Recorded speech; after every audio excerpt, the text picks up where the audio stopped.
Welcome to the Triple Helix Robotics instructional video series, Building a West Coast Drive.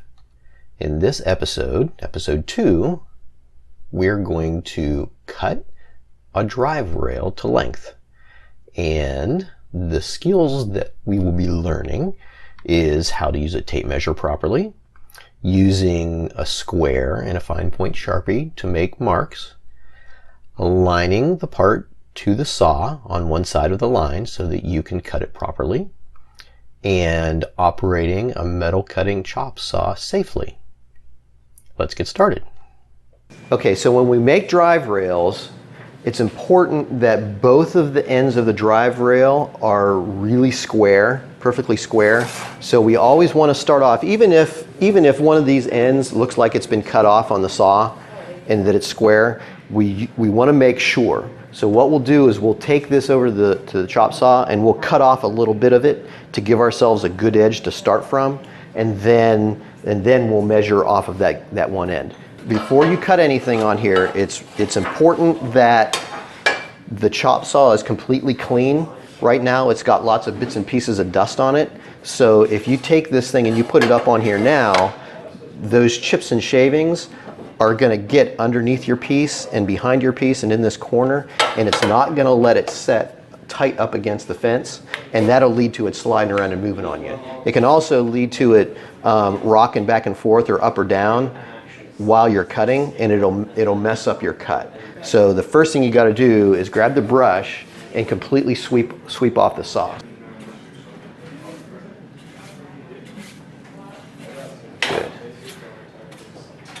Safety stuff on this tool, number one, when it's up like this, you've got the guard that's in place. That keeps that blade completely covered and it's fine. When you put the blade down, the guard moves out of the way, and that's when it's dangerous.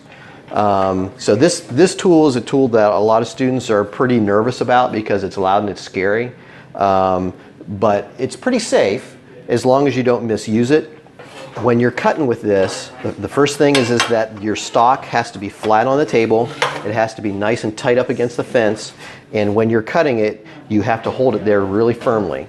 When this motor runs, it will vibrate. And if you're not holding on tight, your stock will tend to kind of wander back and forth on you a little bit. It's not hard to hold it in place, but you have to think about it. It's not just, you can't just put a hand on it and just let the weight of your hand hold it. You have to push it into place.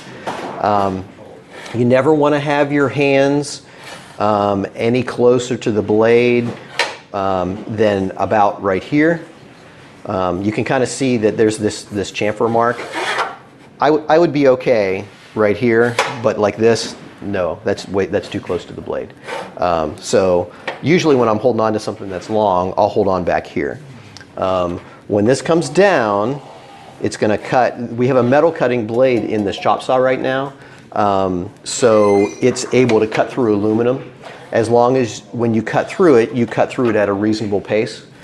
So you don't want to jam it down through, because your blade will bind up and you're working the saw too hard, and you don't want to go too slow either. So it's sort of a feel thing. After you've done it a few times, you kind of get a feel for how fast is the appropriate speed to go through with, but it takes a little bit of practice. We'll use some of this scrap as our test cutting, just to show you the technique.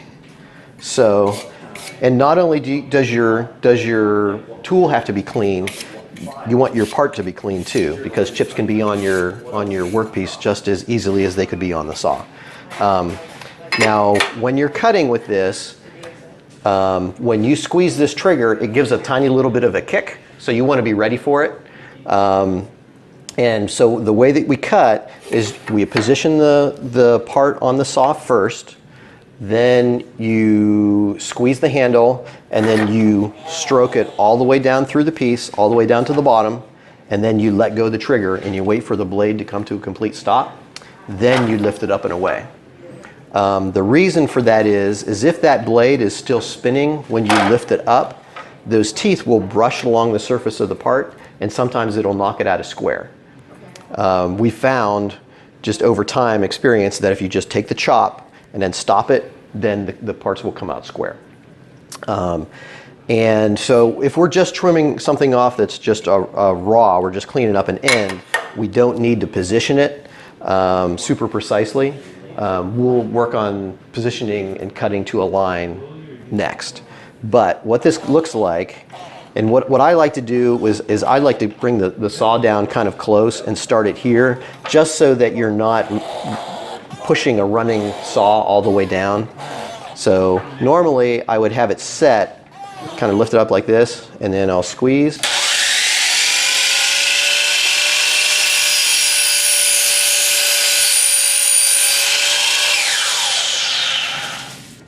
And then you can lift it up. One thing that we always do is, since this is so loud, it can startle people if they're not ready for it. So before we make the cut, you'll yell saw, so that everybody knows that you're going to cut with it. Saw.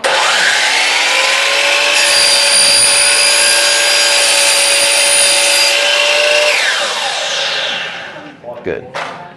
And you'll see that if you cut down nice and square, this piece that's here that's resting on the fence, it just kind of sits there.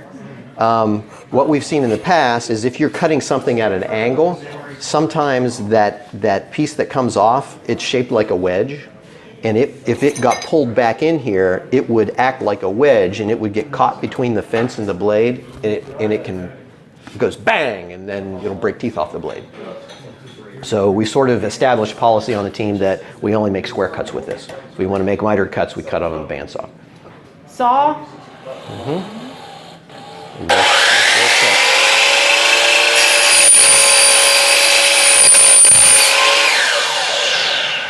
Nice. And that was a good speed. Now, if we want to cut to a certain length, we need a line to cut to. And this is kind of important, because this is one of the common mistakes that I see people taking shortcuts on. But what you want is when you bring this down, you're going to position this blade with respect to, you're going to position the part underneath the blade to match up so the sawtooth lines up with the mark that you're going to make. That means that mark that you make has to be in the right place, and it also has to be super thin so that you know that you're hitting your mark properly. If you use a big fat marker to make that mark, which I see a lot of people do, you end up with this big wide line, and if you're trying to hold a tight tolerance on your length and you've got a 1/8 inch wide marker mark on here, there's no way that you can hit it. So we always use fine point Sharpie markers to make our marks, and that stuff should be in this measuring and marking drawer. So now we've got a good edge over here, and we want to say, let's say we want a 12.5 inch wide piece. And this is something you guys probably don't know, if you just use the tape measure and put it on here and make the mark in the right spot, tape measures, this hook that's on a tape measure isn't riveted on here stiffly. See how this can move back and forth? And the reason for that is in carpentry, a lot of times you want to measure things lengthwise, and you also want to make inside measurements. So you push it up against the inside of a joist or a 2x4 or something, so you can measure inside stuff. That's why this thing is designed to move back and forth the thickness of this blade. But because it can do that, and this thing is just riveted on, the precision of the location on the inside of a tape measure hook is not precise. So if you want a super precise length of a part, so in this case we said we were going to have a 12.5 inch long part, what you need to do is take this tape measure and line up the 1 inch mark on the end of your part like that, and then you can come over and make your mark. Can you hold this straight? Oh wait, there we go. Yeah, can you hold it straight for me? So now we can push this down, and we're going to make our mark right there lined up with that line. And then you can use your square to transfer that line up to the front edge of the part where the blade touches it when you bring the blade down. You don't actually need to have a line all the way across your part like that, because once you set the blade on here and you get it set in the right position and you hold it, it's going to stay there anyway. but it doesn't really hurt anything to have that on there. After a while, after you get used to it, when you make your initial tick mark, you'll start putting that initial tick mark in the right spot on the part so that you don't have to draw a line.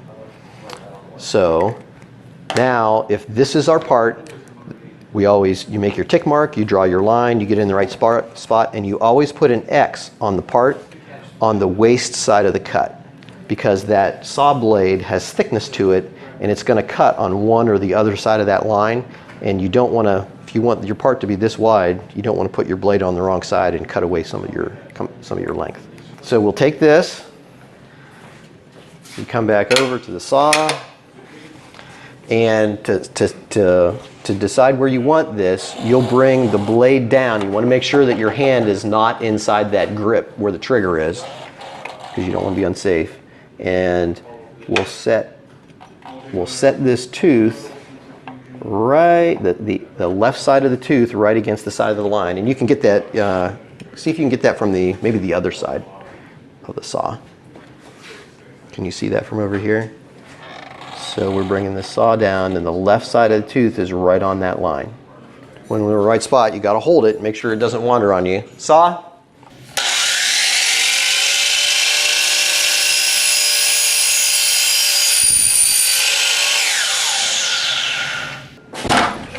And then we'll see how we did. So we'll check it with the tape measure. So we set that on that end. We come over here, and it is just a hair long. Just a hair long. Actually, if I get this perfectly positioned on that side and on this side, it's really not too bad. It's really not too bad. Within the precision of this tool, that's probably about as good as we're going to get. Yeah, that's real good. Good. So that's how we hit a mark. So that's what we need to do on our drive rail, is we need to be able to hit that mark exactly. And that's important on the drive rail, because if it's too long or it's too short, then that's going to throw off the position of the mounting holes that are on it. Because we measure, we have a jig that comes off of the end of that part, and you drill holes manually using that jig on the inside. And you flip it around and you put it on the other end, and you come in from this side. So if your length is off, then those holes are going to be either too close together or too separated from each other. Okay, you ready to do it for real? Yeah. Okay, let's cut it to. Remember how we said we were gonna start with a good edge? Let's start with our first good cut will be in the center, and let's cut this thing about, let's say, 1/2 inch longer than what it needs to be, and that'll be your good cut. And then you'll measure from that end to get your final cut on the other side. How's that sound? Yeah. Okay. So still 27? Or I would say like mark it at 27.5 or 27 3/4 or something.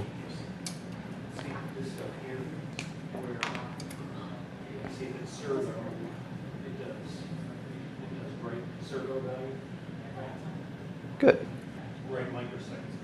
That's it. Yep, perfect. And if you have a marker that's working right and it's not dirty, just drawing a single line is enough. You don't need to go back and forth on it. Okay, don't forget your X to show you which side of the blade you're gonna, or the line you're gonna cut on. Okay, good.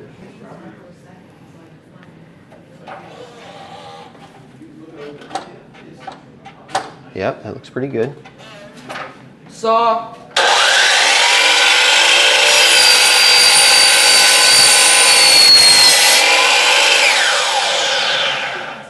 Okay. So we measure over 27. Yeah, so now you're going to put your 1 inch line on there. And then you're going to mark on the 28 inch line because this is 1. Okay, now I got it for you.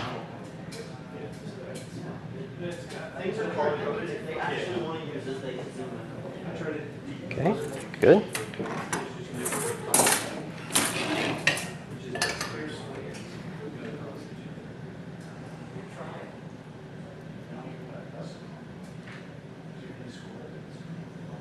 Good. Okay. All right, so you're going to stand on that side this time, and so you see where he positions it. Make sure you hold on to that thing tight so it doesn't move on you.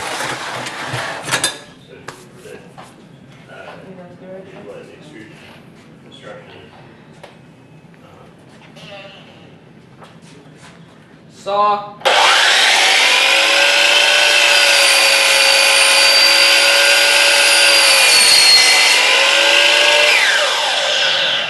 Very nice. Okay, let's check it. What do you think? Do you think you hit it? I looked a little short.